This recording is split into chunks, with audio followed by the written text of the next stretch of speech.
Bonjour à tous. Alors, je vais faire une vidéo un peu spéciale aujourd'hui pour vous expliquer comment je vois les choses actuellement. Bon, je lis beaucoup de commentaires de mes vidéos, je vais voir d'autres vidéos et en ce moment revient souvent l'histoire. Les gens font de plus en plus allusion à ce fameux nouvel ordre mondial en disant ou en me disant que on peut rien faire, que ce nouvel ordre mondial c'est les financiers, etc., etc.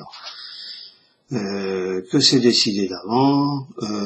J'ai vu aussi des gens dire que, pas sur ma chaîne mais sur d'autres chaînes, que les histoires de gilets jaunes actuellement étaient télécommandées par les grands financiers pour justement déstabiliser, etc., le pays. Voilà. Au début, je voulais faire un petit conte philosophique pour vous expliquer un petit peu comment moi je ressentais les choses. Et puis je me suis dit non, je vais faire ça un peu plus clairement. Alors je vais vous expliquer. C'est pas toujours évident, mais on va essayer quand même.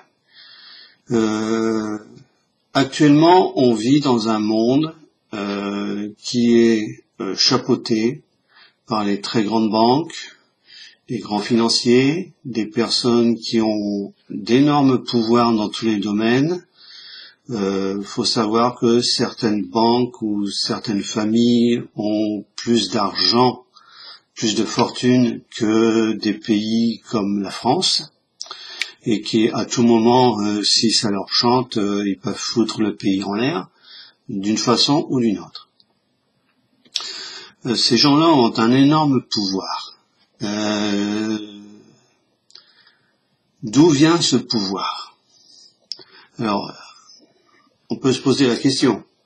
Généralement, ces familles, c'est des familles très anciennes. Et si on gratte un petit peu, on s'aperçoit que la plupart du temps, ces familles sont liées de près ou de loin à la franc-maçonnerie. La franc-maçonnerie, c'est un mouvement théoriquement philosophique. C'est un mouvement, c'est des réunions qui dont le but est de rebâtir, rebâtir le monde, non, mais de réfléchir à l'organisation du monde, etc. C'est comme ça qu'il est présenté. Ça, c'est au bas niveau. Il y a dans la franc-maçonnerie, moi je dis au conditionnel parce que personne n'en sait vraiment pas grand-chose, mais d'après ce qu'on pense et ce qu'on a déjà vu, les gens qui sont sortis de là décrivent ce système. Plus on monte, plus la vraie raison n'est pas là.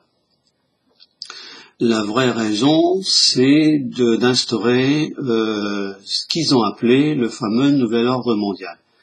Ce n'est pas un nouvel ordre économique comme on voit sur le billet de $1, Novo Ordo, c'est du latin, c'est nouvel ordre mondial. Vous avez qu'à regarder, c'est la fameuse pyramide et c'est écrit en latin, qui veut dire nouvel ordre mondial. Donc le billet de $1, c'est pas nouveau, le dollar, c'est 19e siècle à peu près, début du 19e, donc voilà. Donc ce fameux nouvel ordre mondial, au début, c'était peut-être une utopie. Maintenant, ça devient un peu plus dangereux. Alors pourquoi ça devient dangereux? Parce que ces gens-là sont partis dans des équilibrations plus ou moins, je vais dire, malsaines. Ils sont partis dans le satanisme. Alors le satanisme, il y a des gens qui diront mais ça n'existe pas. Satan n'existe pas, c'est une invention pure, voilà. Satan, on laisse tomber. Satan représente le mal par excellence. Donc, mais quand je dis le mal, c'est le mal absolu. Ils s'en sont... le peu qu'on sait de ces gens-là, c'est qu'ils ne reculent devant rien. La vie humaine n'a aucun sens, aucun respect vis-à-vis de l'être humain. Le seul maître qui compte pour eux, c'est Satan, c'est le mal. L'apparition du mal, on retrouve ça dans la Bible. C'est pas nouveau, c'est très ancien. Alors, ce mal-là, d'où il vient? Alors, on va essayer de faire un petit peu d'histoire. Je vais rentrer dans des trucs, dans des choses qui, bon, certains connaissent, d'autres pas, ou ne veulent pas le mettre. Voilà. Alors, on parle du chef de Satan, on parle de Lucifer. Alors, qui est ce fameux Lucifer? Alors, quand on va remonter très loin, c'est pas dans la Bible. Ces choses-là se trouvent dans certains commentaires chez les Hébreux, la Kabbale notamment. C'est-à-dire que ces choses-là, il faut les manier avec de très très grandes précautions. C'est de la spéculation, mais on retrouve ce système-là dans, disons, beaucoup d'anciennes religions qui ont disparu. Donc, je dirais qu'il y a une espèce de fond commun là-dedans qui fait que, je dis pas qu'il y a une part de vérité, mais c'est pas loin. Alors, ce fameux Lucifer, c'est qui? Il faut remonter à la création, à la création du monde, si tant est qu'il y ait une création. Dieu a créé les anges. Et le premier ange qu'il a créé s'appelle Lucifer. Lucifer était beau, intelligent, c'était le plus beau des anges.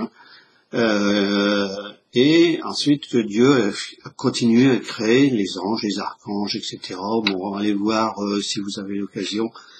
Il existe des classifications de toutes les créations spirituelles de Dieu.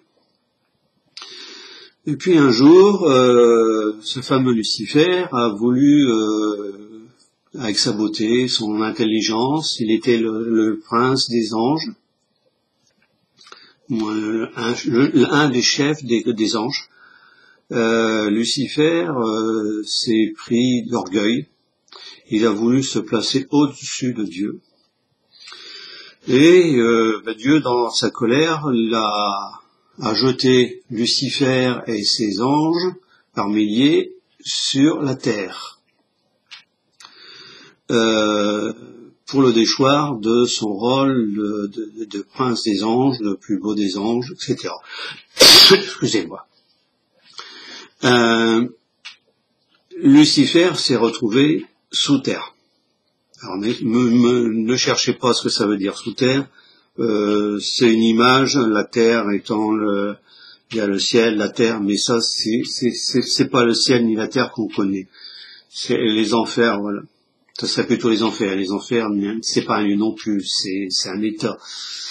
Donc ce fameux Lucifer s'est retrouvé sous la terre, dans les enfers, mais il a gardé son statut d'ange, avec tous les pouvoirs qui était attaché au fait qu'il soit un ange.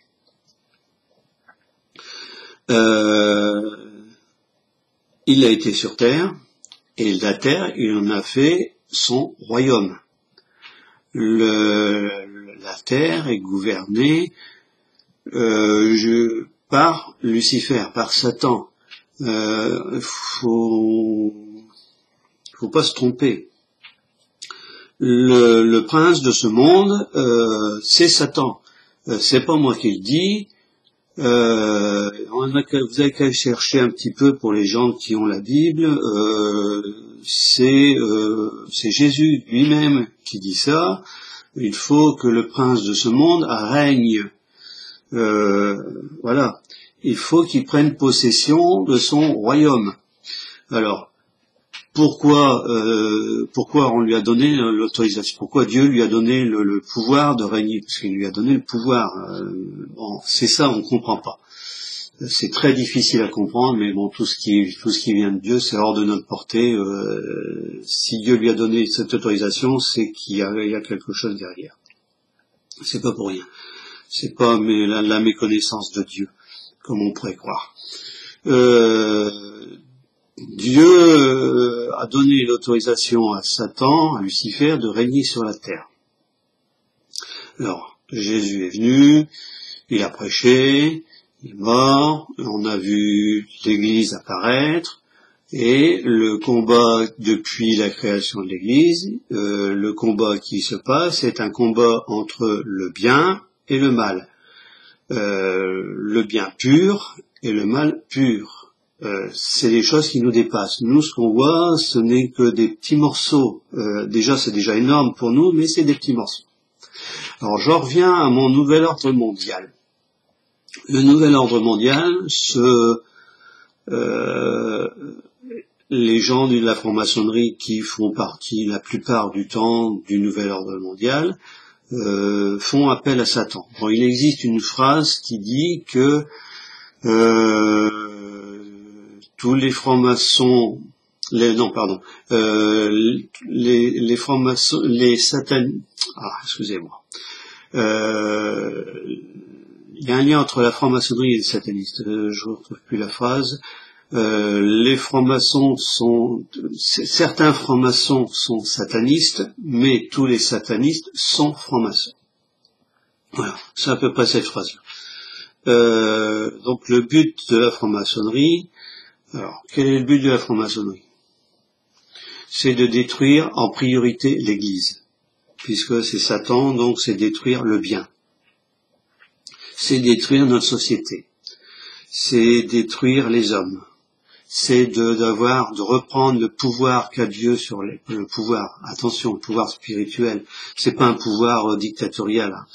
De reprendre l'ascendant qu'a Dieu sur les hommes, de reprendre à son compte pour en faire des esclaves.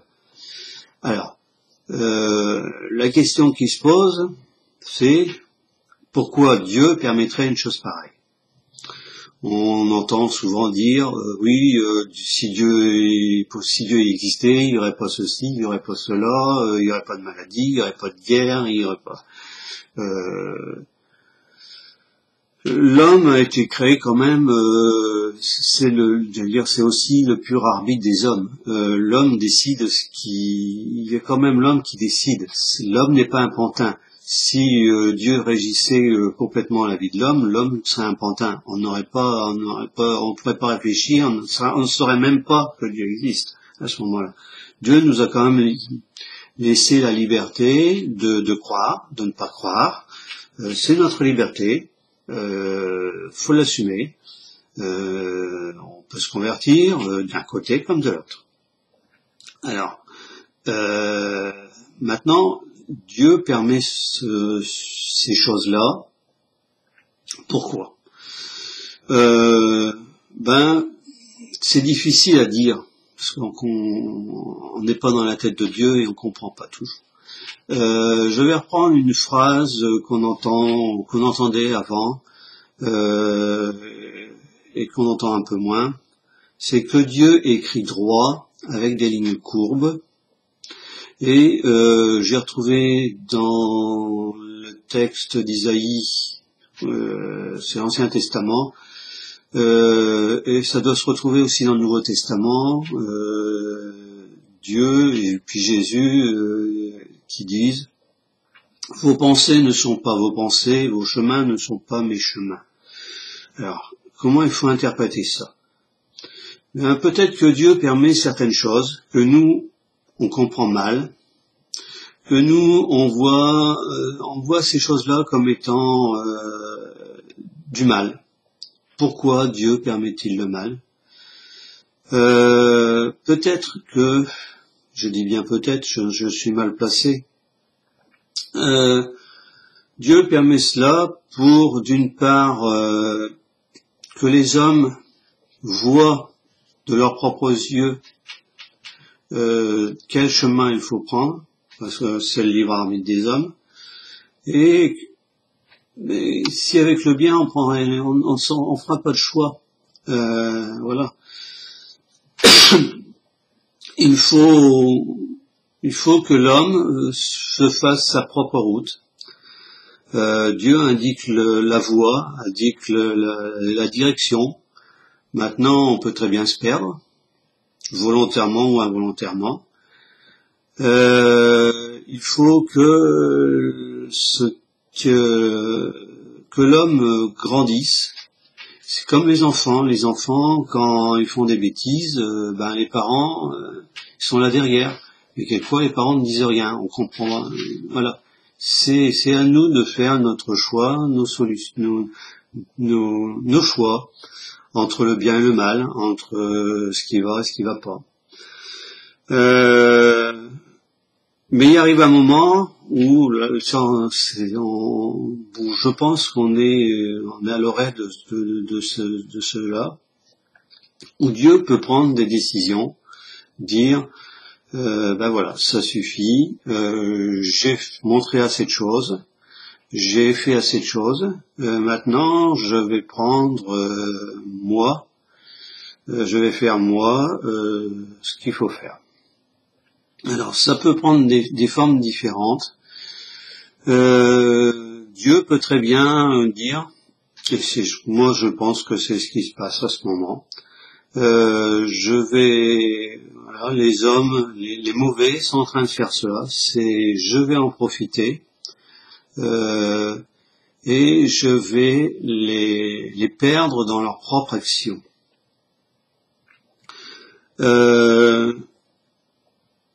Il va dans un certain sens les punir, les faire revenir à la raison. Je sais bien que c'est pas, quand je dis raison, c'est revenir à la raison, c'est purement philosophique, encore une fois. Il faut que les gens retrouvent le droit chemin.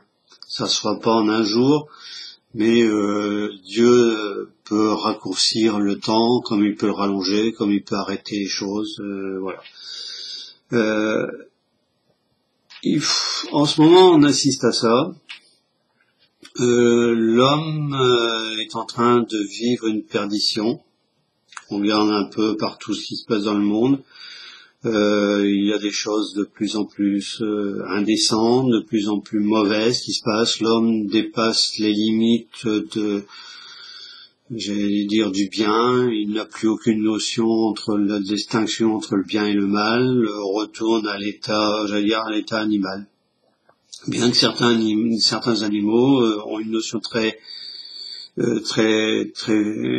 petite de ce qui est bien et de ce qui est mal, puisqu'on voit les mamans animaux soigner leurs enfants.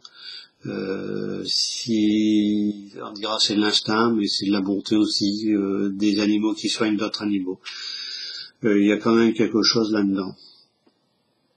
Alors, moi j'ai l'impression qu'on va assister à une certaine chute de la société. On va dire oui, mais c'est le nouvel ordre mondial qui est en train de prendre le relais, qui est en train de tout casser.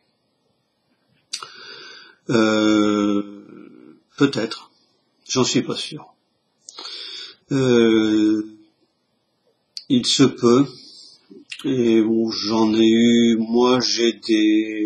sais pas si j'en ai déjà parlé sur des commentaires ou de la vidéo, mais je reçois ce qu'on appelle des textes inspirés, à ne pas confondre avec les textes en écriture automatique, c'est l'écriture inspirée, où dans le texte que j'ai, une personne qui me donne l'impression, c'est la voix de Dieu d'une certaine façon, qui prévient les gens que c'en est assez, que la colère divine va arriver, qu'il va punir les hommes, qu'il va détruire leurs idoles. Alors je sais plus, dans un texte, et je vais raser vos temples, etc. Le temple, vos idoles, etc., jeter à terre tous mes ennemis, etc. euh, Dieu va faire ça. Bon, comme il est dit dans un texte aussi de la Bible, je me réfère beaucoup à la Bible, mais il faudra qu'un jour je vous explique pourquoi.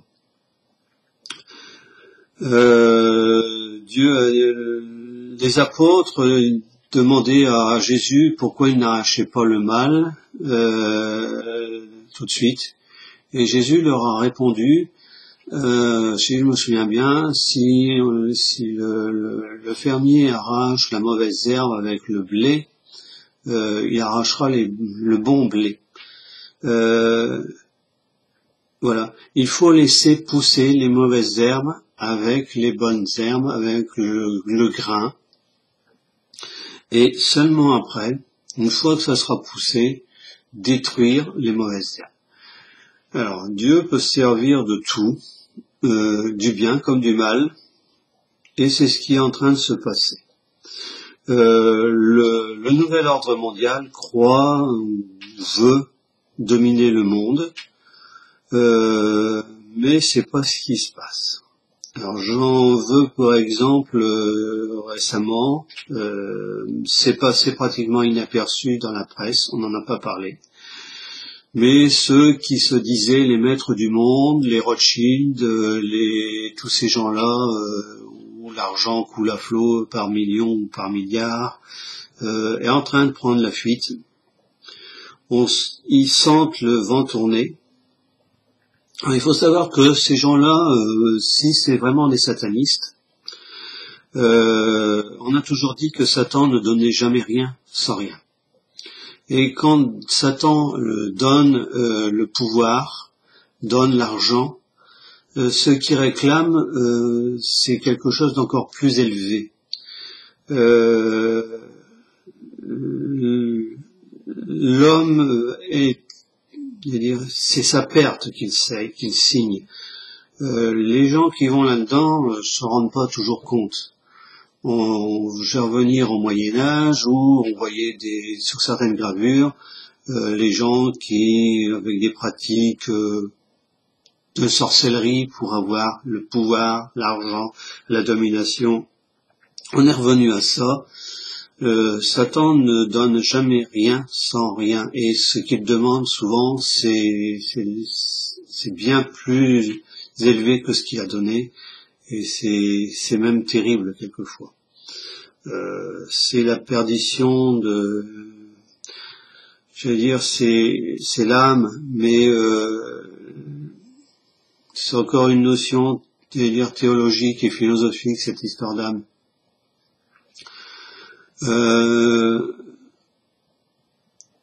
Il faut croire que, ça c'est les catholiques, on trouve ça il y a une part de divinité dans l'homme.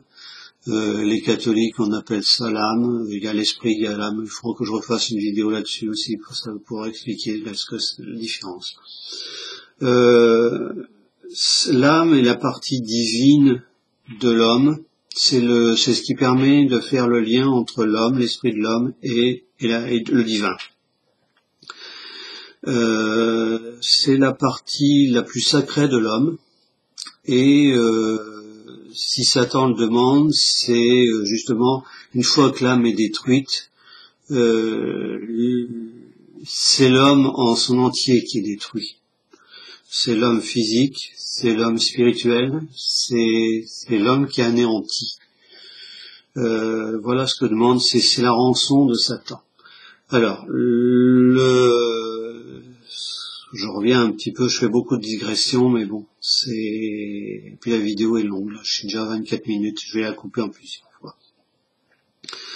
Le nouvel ordre mondial, pour moi, je l'avais déjà dit une ou deux fois, ne verra jamais le jour. On en voit les prémices depuis quelques dizaines d'années. Ce qui est en train de se passer, c'est la déstabilisation des différents pays. Alors, est-ce que cette déstabilisation est voulue ou est-ce qu'elle est naturelle, est-ce qu'elle est provoquée? C'est difficile à dire.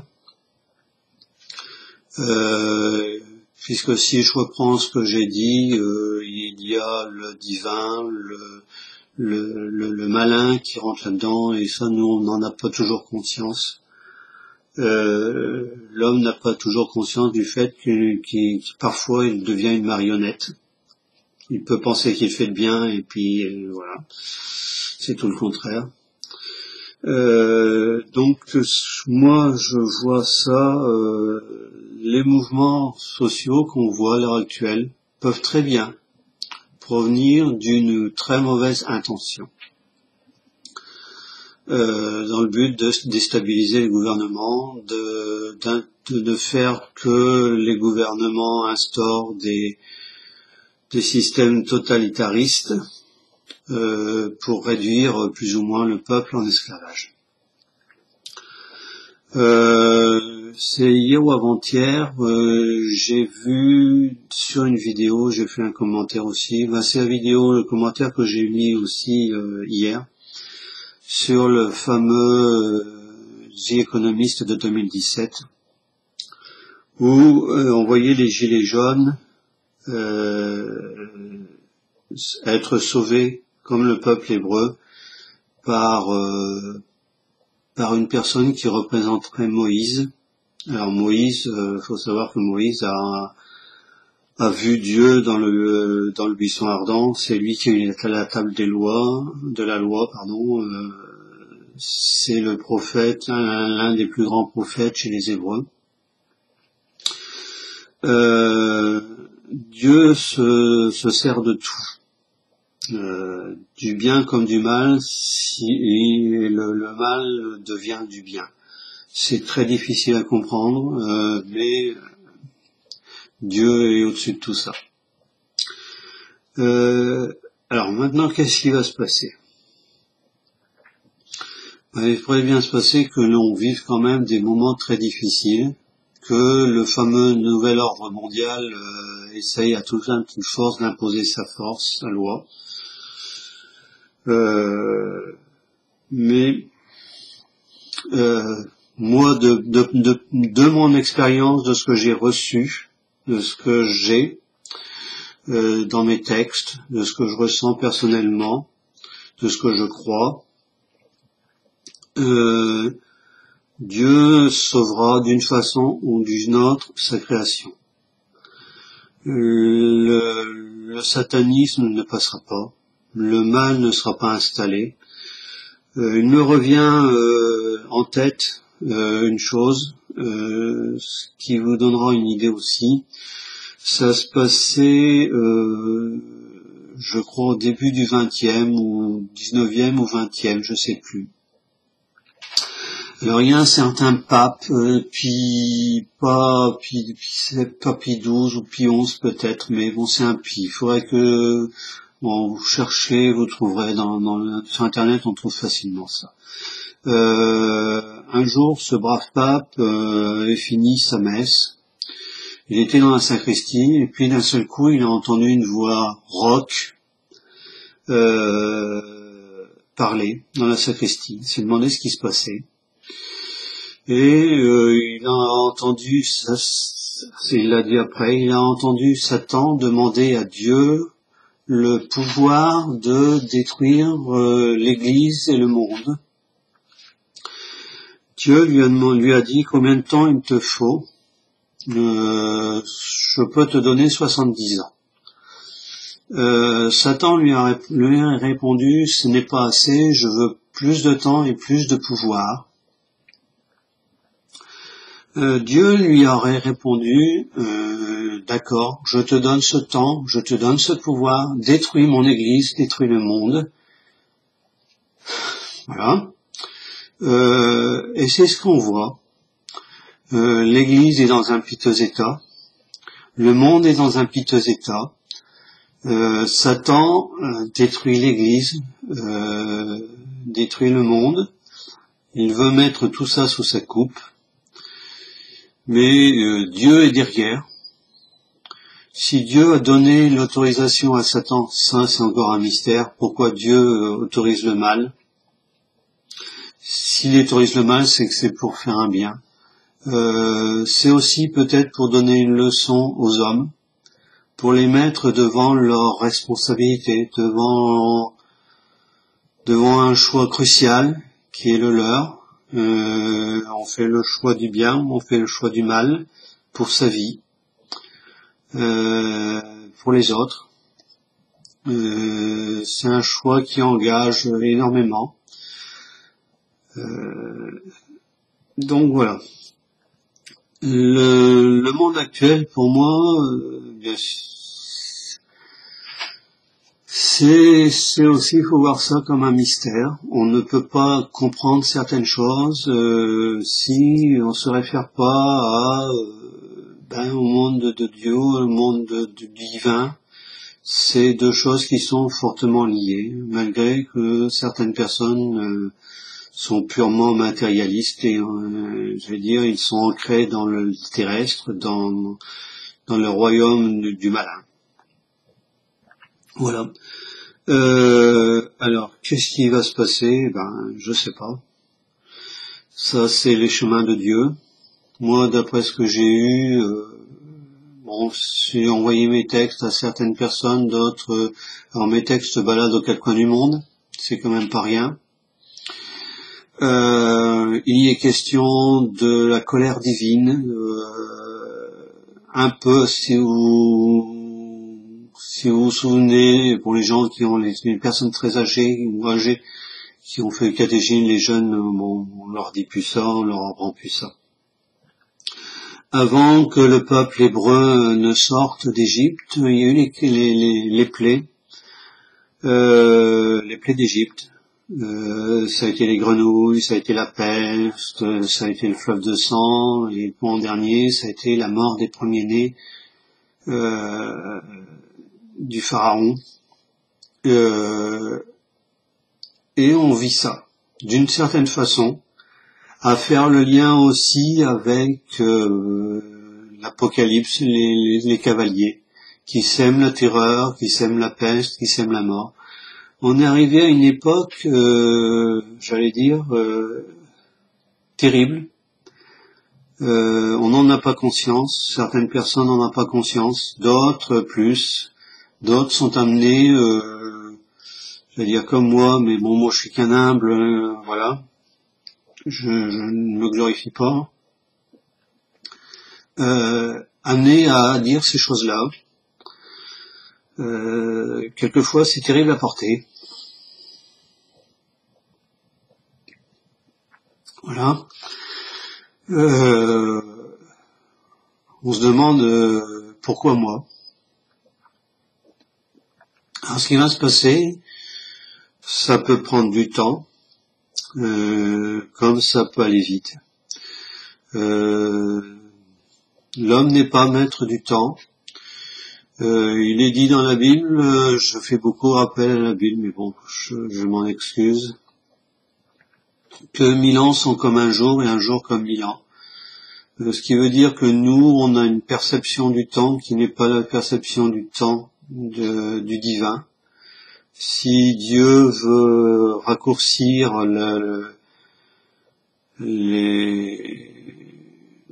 j'allais dire la peine, les affres que vont souffrir les hommes, il le fait. Voilà. Dieu est tout puissant, il se sert de tout. C'est voilà en gros ce que j'avais à vous dire. Je voulais faire un petit conte avec un marionnettiste et puis des petites marionnettes, et puis je me suis dit non, vaut mieux quand même faire même si les gens ont des difficultés à comprendre. Il faut que, d'une certaine façon, les yeux s'ouvrent sur ce qui se passe dans le monde. Alors, je sais bien, il y a des gens qui regarderont pas la vidéo. Si là, j'en suis à 34 minutes, je vais la couper en plusieurs morceaux. Des gens ils vont pas regarder la vidéo entièrement, ils vont regarder 2-3 minutes et ils vont vite abandonner. Tant pis pour eux. C'est leur choix.